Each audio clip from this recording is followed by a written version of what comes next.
सारी स्टोरी से भरा हुआ है, लेकिन हम पूरा तो नहीं पढ़ सकते।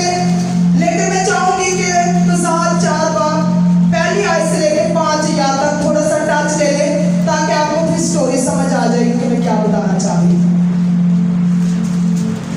हमारे लिए आज का पैगाम कज़ात की किताब उसका 4था बाब उसकी पहली 5 आयत हम पढ़ेंगे। और अहूद की वफात के बाद बनी इसराइल ने फिर खुदा की जुल्मती की, सो खुदा ने उनको कनान के बादशाह यामीन के हाथ जो हसूर में सल्तनत करता था बेचा, और उसके लश्कर के सरदार का नाम सीसा था। वो दीगर अक़वाम के शहर फरोसत में रहता था।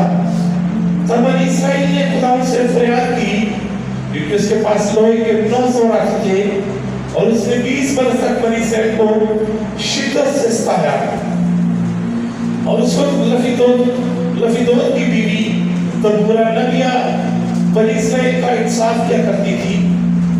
वो इफ्राइम के कोस्तानी मुल्क में रामा और बैतल के दरमियान तबूरा के खजूर के दरख्त के नीचे रहती थी, और बनी इसराइल के पास इंसाफ के लिए आते थे। आमीन। खुदाम के पढ़े और सजाने पर खुदाम की बरकत हो। किसी को थोड़ी बहुत समझ आई, बेशक स्टोरी आगे बहुत लंबी है। ये 4था और 5वां पूरा बाप घर जाके पढ़ना जो पढ़ सकते हैं कलाम का। यहाँ पर दबूरा एक औरत का नाम है। दबूरा जो है वो एक बड़ी लायक औरत थी, और एक शायरा भी थी, शायरी भी करती थी, एक नबिया भी थी। इसके बावजूद इंसाफ करने वाली, और तारीख में इसको एक हीरो की तरह बयान किया जाता है। जब एक औरत में इतनी खूबियां हैं कि दबूरा एक लायक औरत है, एक शायरा है, शायरी करती है, एक नबिया है, नबी की तरह है, उसके बावजूद वो इंसाफ करने वाली है। इतनी खूबियां होने के साथ उसको तारीख जो है वो एक हीरो कहती है। यहाँ पर जिक्र हो रहा है दबूरा का। अभी आपने कलाम सुना कि जब इस्राएल की बदकारी बहुत बढ़ गई, जब इस्राएल की बदी बहुत बढ़ गई, उस वक्त खुदा ने इस्राएल कौम को यबीनियों के हाथ में, उस बादशाह के हाथ में डाल दिया, और काफी साल तक, तकरीबन ये 20 साल तक दुख सहते रहे। इस्राएल का मुश्किलात में रही, परेशानियों में रही, दुखों में रही, और नाउमीदी में रही, क्योंकि ये काम खुदा ने खुद किया। जब किसी जगह पर बदी बहुत बढ़ जाती है, जब गुनाह बहुत बढ़ जाता है, जब खुदा वहां से तंग आ जाता है, तो खुदा उन लोगों को और उस जगह को ऐसे बंदे के हाथ डाल देता है जो उसको परेशान करता है, तड़पाता है, खुदा का हाथ उठ जाता है वहां से। इस्राएल कौम के साथ भी ऐसा ही हुआ, खुदा का हाथ उठ गया। अब वो अकेले इस परेशानियों से, मुश्किलात से, समुद्रों से, पहाड़ों से टकरे मार रहे हैं, लेकिन कोई रिजल्ट नजर नहीं आ रहा। लेकिन यहाँ पर लिखा है कि वहां पर एक नबिया दबूरा थी, वो भी रहती थी वहां पर, वो भी सारे हालात देख रही थी, और इस्राएल उसके पास इंसाफ के लिए अपने मसले लेकर आते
खुश नहीं होता, बल्कि अंदर से रूह बुझ गई होती है। इसी तरह वहां पर गुनाह ने अपना डेरा किया और वो लोग समझे कि हम बड़े खुश हैं, हम शादमान हैं, लेकिन गुनाह ने इंसान का और खुदा का रिश्ता खत्म कर दिया। इस्राएलियों का और खुदा का तल्लुक टूट गया। किसकी वजह से? गुनाह की वजह से। और गुनाह क्या था कि वो गैर मबूतों की पूजा शुरू कर चुके थे। उन्होंने गैर देवताओं के आगे अपने दिया बत्ती करते थे, देवताओं की पूजा करते थे, अपने चढ़ावे चढ़ाते थे और उनके सामने जाकर अपनी इबादत करते थे। और ये उनका गुनाह था जिसने इस्राएल कौम के दरमियान और खुदा के दरमियान एक जुदाई पैदा कर दी थी। और खुदा ने फिर गुस्से में आकर इस्राएल कौम को यहूदियों के हाथ में डाल दिया। खुदा ने उनके हाथों में दे दिया कि जो दिल चाहता है इनके साथ करो, क्योंकि जब बाढ़ हट जाए, बचाने वाला पीछे चला जाए, जब लहू की बाढ़ खत्म हो जाए, तो फिर जिसका जो चाहे वो हमारे साथ कर सकता है। यहाँ पर इस्राएलियों का हाल भी कुछ इसी तरह था। खुदा नाराज हुआ, खुदा ने छोड़ दिया, तल्लुक कट गया। अब वो देख रहे हैं कभी आसमान की तरफ, कभी जमीन की तरफ। 20 साल हो गए, दुखों में गुजरे, लेकिन कुछ भी आसरा नजर नहीं आ रहा।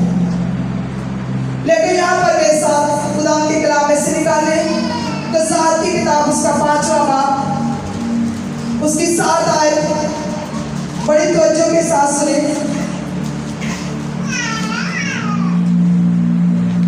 इसराइल के हाकिम मौकूफ रहे, वो मौकूफ रहे जब तक कि दबोरा बर्पा ना हुई, जब तक कि मैं इसराइल में माँ होकर ना उठी। कितनों को समझ आए कि दबोरा क्या कह रही है? कि कोई भी मर्द जब ये गुलामी के अंदर है, कोई भी मर्द नहीं उठा, सारे हाकिम मौकूफ रहे। कोई भी मर्द के अंदर ये जुर्रत नहीं आई कि अगर 20 साल की गुलामी है तो कोई तो इनके लिए उठे जो इनको आजाद करवाए। वो कहती है कि मैं तो पूरा माँ बनकर खड़ी हुई, माँ बनकर उठी। अब वो माँ तो किसी एक ही हो सकती है, वो सबकी माँ तो नहीं है, लेकिन यहाँ पर वो कह रही है कि मैं पूरी इस्राएल कौम की माँ बनकर उठी। अपने आप को वो कह रही है, क्योंकि जब उसने देखा कि 20 साल हो गए हैं, कोई भी मर्द नहीं स्टैंड ले रहा, तो वो औरत उठी और वो कहती है कि मैं सबकी माँ बनकर उठी हूँ। किसी एक की नहीं, पूरी कौम इस्राएल की माँ बनकर मैं उठी हूँ। ये दबोरा का प्यार है। वो अपनी शायरी में ये बात कह रही है। बेशक वो एक नबिया है, बेशक वो एक जज है, बेशक वो एक शायरा है, बेशक वो एक जानी पहचानी इंसाफ करने वाली औरत है,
इसने उनकी आजादी का स्टैंड लिया।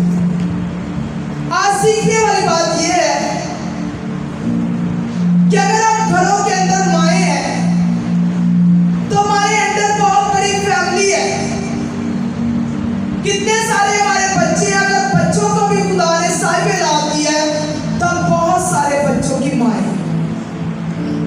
अगर आज हमारे घराने, हमारे खानदान किसी गुलामी के अंदर है, किसी परेशानियों के अंदर है, किसी ऐसी लानत के अंदर है, किसी ऐसी मुसीबत के अंदर है जो बाप दादा से, माँ बाप से, हमारी नस्लों से चलती आ रही है, लेकिन हम उसको खुदा की मर्जी समझकर एडजस्ट करके बैठे हुए हैं कि ये खुदा की मर्जी है इसलिए हम गरीब हैं, खुदा की मर्जी है इसी तरह ये बीमारी आएगी, खुदा की मर्जी है इसीलिए हमारे घर में ऐसा होता है। खुदा का ऐसा कोई भी प्लान आपके लिए नहीं है। खुदा ने कहा कि तुम शाही कायदों का फिरका और मुकद्दस कौम हो। खुदा ने हमें एक अच्छा रुतबा दिया है, खुदा ने हमें ऊंचा किया है, खुदा ने हमें साथ ठहराया, तुम नहीं। लेकिन अगर कोई ऐसी गुलामी है तो अगर ये औरत पूरी कौम का साथ दे सकती है, पूरी कौम को गुलामी से आजाद करवा सकती है, तो क्या एक माँ अपने घराने को आजाद नहीं करवा सकती? गौर करें आजमाएं कि क्या हम अपने घरानों को अबलीस के हाथों नहीं छुड़वा सकते? हम क्यों अबलीस से थप्पड़ खा रहे हैं? क्यों दुख सह रहे हैं? क्यों मुसीबतों के अंदर है? क्यों दुखों के अंदर है? क्यों गुर्बत के अंदर है? क्यों कर्जे के अंदर है? क्योंकि हम इस तरह का स्टैंड नहीं लेते कि हमारे बच्चे आजाद हो जाए। अगर सास है तो उसको अपने बच्चों तक तलक है, अगर बहू आ जाती है उसको अपने बच्चों तक तलक है, वो अपना अपना वक्त गुजारती है और दुनिया से चली जाती है। लेकिन वो ये नहीं जानती कि वो कहती है मैं पूरी इस्राएल कौम की माँ बनकर उठी। आज हमें पूरे खानदान की माँ नहीं बल्कि पूरे मोहल्ले की और पूरे गांव की माँ बनना है जहां हम रहते हैं। कोई भी गुलामी में है, मुश्किलात में है, मुसीबतों में है, तो भाई उसे बाहर निकालना है, ना कि ये जस्ट करना है कि नहीं ये खुदा की मर्जी है। खुदा की ऐसी कोई भी मर्जी हमारी जिंदगी से नहीं है। खुदा चाहता है हम आजादी से उसकी इबादत करें, आजादी के साथ अपने बच्चों के साथ खुश रहें। खुदा ने बच्चे आपको दुख देने के लिए नहीं बल्कि खुश रखने के लिए दिए, और बच्चों को माएँ इसलिए दी है कि माएँ भी खुश रहे और बच्चे भी खुश रहे। कितनी माएँ हैं जो चाहे कुछ भी पास ना हो उसके बावजूद वो कहती है कि मैं इनकी हर जरूरत पर पूरा उतरूं, चाहे मैं कैसे भी उतरूं, मैं अपने बच्चों की ख्वाहिश को पूरा करूं, और करती है। ये दिल ही ऐसा खुदा ने माँ को दिया है कि वो ऐसा करती है। लेकिन बहुत सारी माँ है जो सख्त दिल होती है, वो सदा अपने बच्चों के दिल में ये बीज बोती रहती है कि हम गरीब हैं, हम गरीब हैं, हम गरीब हैं, हम खरीद नहीं सकते, हम कर नहीं सकते, हम ऐसा नहीं हो सकता, हम ऐसा नहीं कर सकते।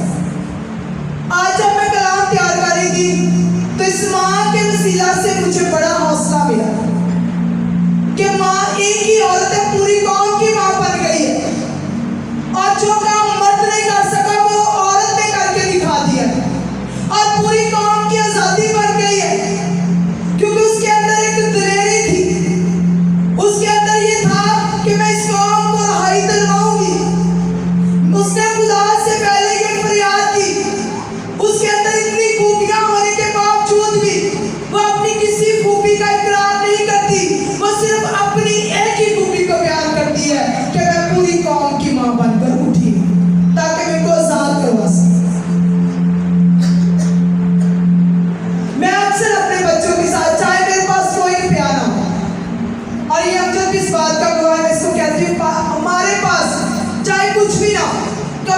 बच्चों के जेब में ये बात नहीं डालनी कि हमारे पास कुछ नहीं। ये एक ऐसी कमजोरी का बीज है।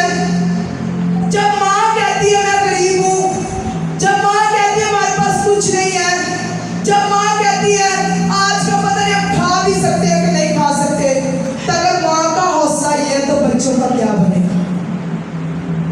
आप जिन भी हालात में अंदर है, अपने बच्चों को गुलामी के नीचे ना लाए, अपने बच्चों को आजादी दे, अपने बच्चों को हर वक्त गुलामी में ना लेकर आए।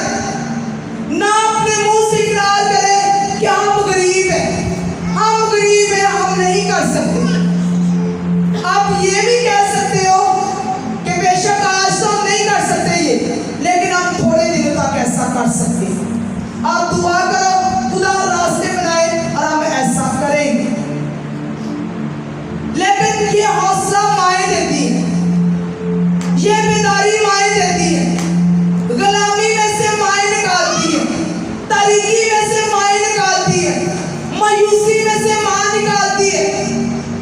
क्योंकि माँ एक ऐसा जरिया है जिसके पास कुछ भी ना हो, वो फिर भी कहती है मेरे पास है तेरे लिए। खुदा का कलाम कहता है कि यीशु कहता है क्या यरूशलेम आए यरूशलेम, मेरा दिल चाहता है मैं तुझे ऐसे छुपा लूं जैसे मुर्गी अपने बच्चों को परों के नीचे छुपा लेती। इसका मतलब है कि माँ के परों के नीचे, माँ के बाजों के अंदर ऐसी ताकत है कि वो अपनी औलाद को बचा सकती है, संभाल के रख सकती है। अब ये नहीं कि माँ अगर एक बच्चे को ज्यादा अहमियत है तो दूसरा तो खुद ही बदसन हो जाएगा, अगर दूसरे को ज्यादा दे रही तो पहले वाला बदसन हो जाएगा। ये हिसाब किताब माँ के इख्तियार में है। कुछ बातें हमारी प्रैक्टिकल है जो हमने करनी है, कुछ बातें खुदा का कलाम हमें सिखा रहा है। अगर आप चाहते हैं कि घर में लेवल सही रहे तो ये इख्तियार आपके पास है, ये इख्तियार सरकार को दिया गया है, ये इख्तियार माँ के पास है। अब वो कैसा इस्तेमाल करती है ये उस पर डिपेंड करता है। लेकिन अपने बच्चों को जिस भी हाल के अंदर है गुलामी में ना लेकर आए, तारीकी में ना लेकर आए, उनको कर्जे से बाहर निकाले, कर्जे की लानत से उनको आजाद करवाएं, उनका दिमाग हर वक्त कर्जे के अंदर दबा के ना रखें। अगर औलाद इन बातों के अंदर रहेगी तो वो सारी जिंदगी आगे अपने बच्चों को भी यही बातें सिखाएगी। माँ एक किरदार है, अगर आपका किरदार अपने बच्चों के लिए अच्छा है तो आने वाले वक्त में आपके बच्चे भी वैसा ही किरदार रखेंगे जैसा आपने उनको दिखाया। इसलिए अपने बच्चों के लिए अच्छा बोए ताकि आपके बच्चे भी आने वाले वक्त में अच्छा काट सकें। और यहाँ पर तबूरा का मतलब है शहद की मक्खी, वो मक्खी जो मेहनत करके शहद बनाती है। इसके नाम का मतलब भी बड़ा खूबसूरत है। मैं कल ही अभी बाजी नसरीन से ये बात कर रही थी कि अगर शिकायना का नाम आप शिकायना ना रखते तो मेरे दिल की ये ख्वाहिश थी कि मैं इसका नाम दुबूरा रखूं। दुबूरा एक बहुत मेहनती औरत थी, वो एक मक्खी की तरह, जैसे शहद की मक्खी दूर से पहचान लेती है कि कौन से फूल में से मुझे रस मिलेगा, इसी तरह ये दुबूरा के अंदर खासियत थी। औरत के अंदर खुदा ने ये खासियत डाली है, अपने बच्चों की लहदा पहचान दी। माँ को बेहतर पता होता है कि ये मेरा बच्चा कैसा है। इसी तरह शहद की मक्खी को ये पता होता है कि कौन से फूल में से कौन सा रस मुझे मिल सकता है। इसी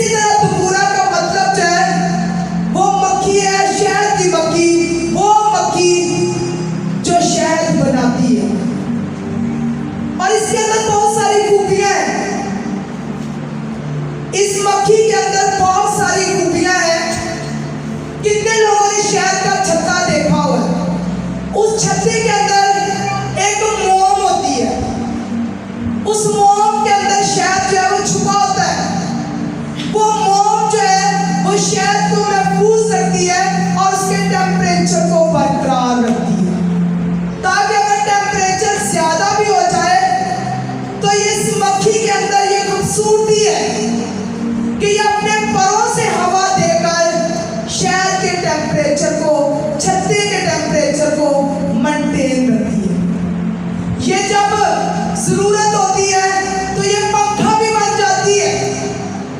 एक सेकंड में 190 बार ये हवा देती है, ताकि वो शहद का जो टेम्परेचर है वो बिल्कुल ठीक रहे, शहद छत्ते में से जाया ना हो जाए।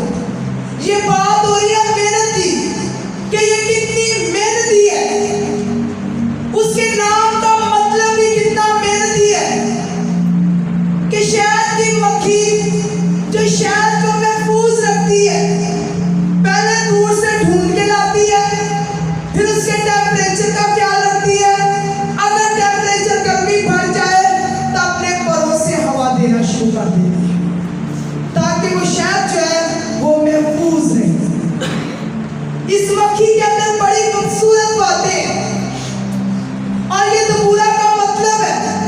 इसका मतलब है कि ये कितनी मेहनती औरत थी, कितनी महफूज करने वाली औरत थी, और खुदा ने इसी मक्खी के अंदर इसके दुफा के लिए इसके एक डंग भी दिया है। और सब जानते हैं कि जब इसका दुश्मन पास आता है और ये डंग मारकर उससे शिकस्त अपनी फतह लेती है। इसी तरह माँ के अंदर ये सारी पहचान और खूबियां हैं। माँ भी ये डंग रखती है, उसको भी ये पता है कि कौन मेरे बच्चों का दुश्मन है, मुझे किनके साथ कैसा रहना है। वो एक इम्तियाज रखती है कि मेरी मिठास कहाँ से आएगी। माँ एक मिठास है, मिठास का नाम माँ है। और वो माएँ जो बच्चों को बद्दुआएं देती हैं, आज उनके लिए एक गहरी बात करना चाहती हूँ। बड़ी तवज्जो के साथ सुना, अपनी कमी पर गौर करें कि खुदा का कलाम कह रहा है कि तुबूरा के अंदर एक मिठास थी। आज बहुत सारी माएँ अपने बच्चों को बद्दुआओं के साथ याद करती हैं। कितने जानते हैं याकूब की माँ को, याकूब की बीवी रिबका को कितने लोग जानते हैं, और उसके बेटे को भी कितने लोग जानते हैं, याकूब को, इसहाक की बीवी रिबका और याकूब की माँ। याकूब को जब ईसो और याकूब के दरमियान लड़ाई हुई तो माँ ने कहा, बेटा तू भाग जा, इस तरीके से बरकत ले, चरा ले और चला जा यहाँ से। वो कहता, माँ ये झूठ है। कहती, कोई बात नहीं, तेरी लानत मुझ पर आ और तू निकल जा। उसने वो अल्फाज जो बोले वो हमेशा उस पर ठहरे रहे। याकूब, खुदा का कलाम कहता है कि जब उसकी माँ मर गई तो उसने अपनी माँ का मुंह भी न देखा। उसको यहाँ तक नसीब ना हुआ कि वो अपनी माँ का मुंह देख सकता। दोनों लड़की में रहे, दोनों भाई मिल ना सके, माँ बाप दुनिया से रुखसत हो गए, दोनों की रसाई एक दूसरे तक बाद में। बात हमारी लानतें बच्चों के लिए वैसी लानतें ठहर जाती है, जो कुछ हम मुंह से निकालते हैं वही हो जाता है।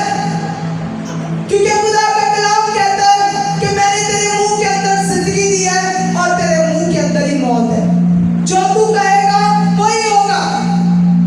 इसलिए जो माएँ बद्दुआएं देती हैं, वो आज बड़ी तवज्जो के साथ सुने कि ये बद्दुआएं कलाम के जरिए से अगर देखे तो जो याकूब की माँ, जो इसहाक की बीवी रिबका ने जो कुछ अपने बेटे याकूब के लिए बोला वैसा ही हुआ। उसने उसकी लानत अपने ऊपर दी और वो उसका मुंह भी देखने नहीं पाई, हालांकि वो याकूब के साथ बहुत प्यार करती थी। जब तक वो जिंदा रही वो अपने बेटे को देख नहीं पाई। इसलिए आज माएँ अपनी ज़बान पर, अपनी मिठास पर गौर करें कि तुबूरा के अंदर एक मिठास है, और वो कहती मैं पूरी कौम की माँ हूँ। और इसी तरह मक्खी के अंदर एक मिठास है,